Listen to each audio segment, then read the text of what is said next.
The situation we are living is volatile and uncertain for all the companies.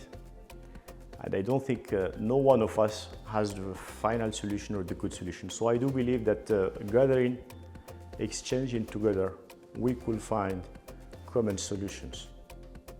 That's the strength of such events where it's about a forum.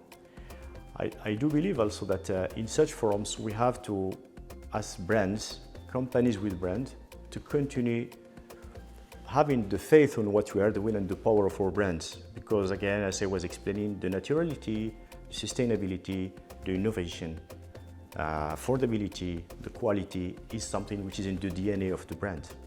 And even if the context is complex, we need to continue going forward that one.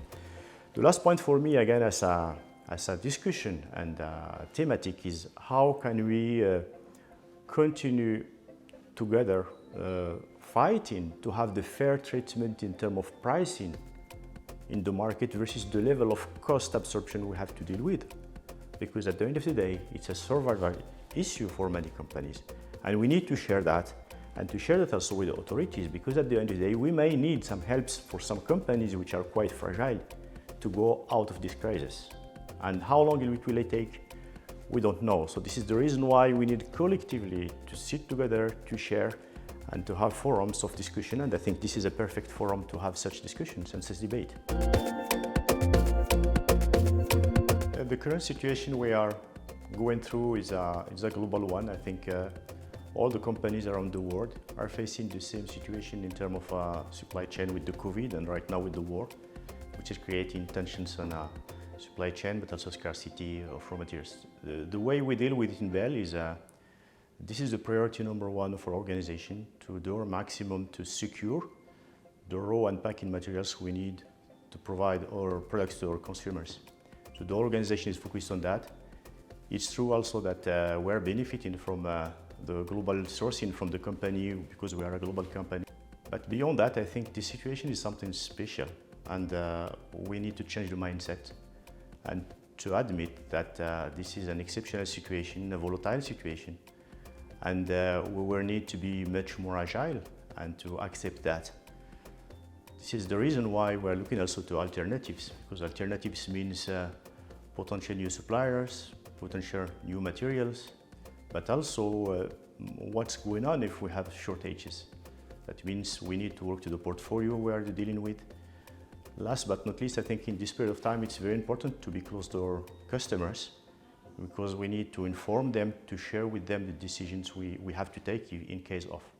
I will say, to sum up, I think we have to be ready for the worst, because the situation is quite volatile and no one can predict exactly what's going on. What we are living and what we lived is quite exceptional.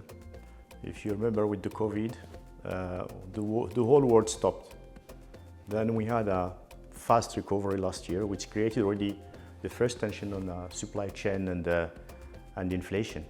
But again, with the new war environment, we have another stage, I will say, in terms of other risks: insecurity, scarcity of materials, energy as a weapon, and double-digit inflation. So I will say the situation is quite complex, and the reality, again, is quite unpredictable. Many companies were already at risk with the COVID. So some of them may have survived, and reality with this level of inflation we're facing today, they may disappear. That's the reality in which I think the world is living, and maybe we'll have to live in the future. For Bel, I will say, in terms of strategy, we don't change the strategy, because the strategy is there for the long term, and our company's strategy is about providing healthier and responsible food for all. So I will say it's true yesterday, it's true today, it's still true tomorrow. I'm talking about sustainability. It's something that about the planet protection, and this is something somehow you cannot postpone, because there is no B plan for the planet. So I will say that's how we deal with it. The reality is, in such context of high inflation of cost of goods, as I was explaining, our company, like other companies, we need to do our maximum to secure the raw materials, but also to protect our models. profitability models. If we don't do that, it's a question of survival. And being in such difficult situation for many companies, it's preventing them to prepare the future, which is securing the jobs, continuing to recruit, to invest in communication, in innovation, in sustainability.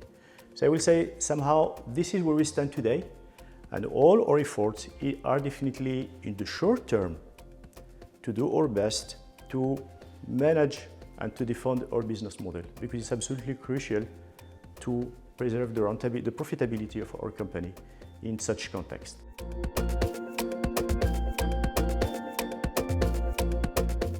We saw already with the COVID that habits changed. Consumers are much more in a local, in a naturality, environment, retail, digital, and the well-being. I think these trends will continue. But we foresee today, with the level of inflation we are living, it's more about purchasing power and affordability. I think consumers will be ready to stop spending all what is not essential for them. However, let's say there is a good aspect. They are still willing to pamper themselves and to have indulgence. This is somehow what is also quite positive for brands. Brands' responsibility, I will say, or role in such context is very important, because we need to continue working in affordability, indulgence, quality, sustainability. That's the way I will say we can continue living and surviving in this environment. Regarding sustainability, I will say yes, it's the thematic today we are dealing with internally, but we see more and more customers and suppliers working in that area. The only thing which is very sure is the consumers are very clear. They expect from brands and companies to be responsible and to have a social role. That's again why I will say, even in this context of purchasing power, brands, they have a role to play, because we can bring differentiation, we can bring positive innovation, and we can prepare the future for a more sustainable environment.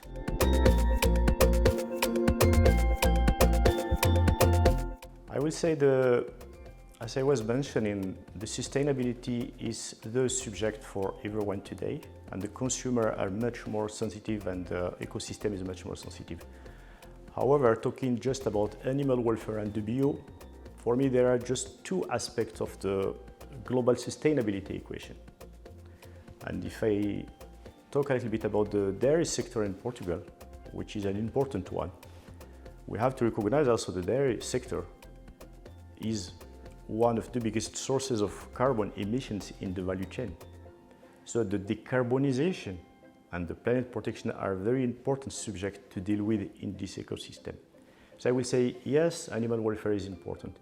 Yes, bio is important. But I think the main equation for me is how, as manufacturers, with our partners, the farmers, can we work together on, let's say, inclusive plans to prepare plans for the future. Bel, with our brands in Terra Nostra and Azores, we have a dedicated program with the farmers where we work together to, let's say, in a collaborative approach, to have our farms or cows in a free grazing mode 365 days with animal welfare protocols and audits with feeding protocols. I think that's a very positive way to start working on the carbon reduction.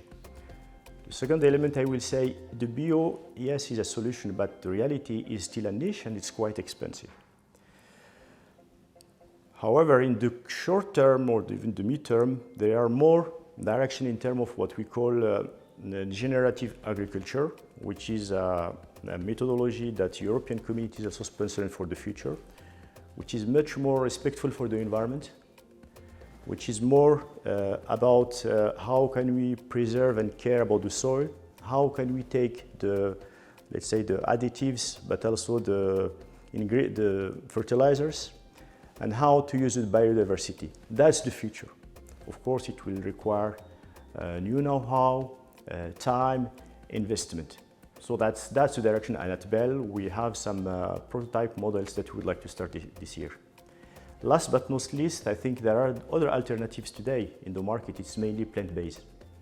And the plant-based is a sector that many companies are investing in for the same reason that it's much more protecting the environment less than the dairy one. So there are alternatives, and at Bel we have plans, we have alternatives with dedicated brands, but also all our brands will have a specific offer in this growing trend for the consumers, where we'll have our La Macaquerie, Babybel, with a specific portfolio in plant-based.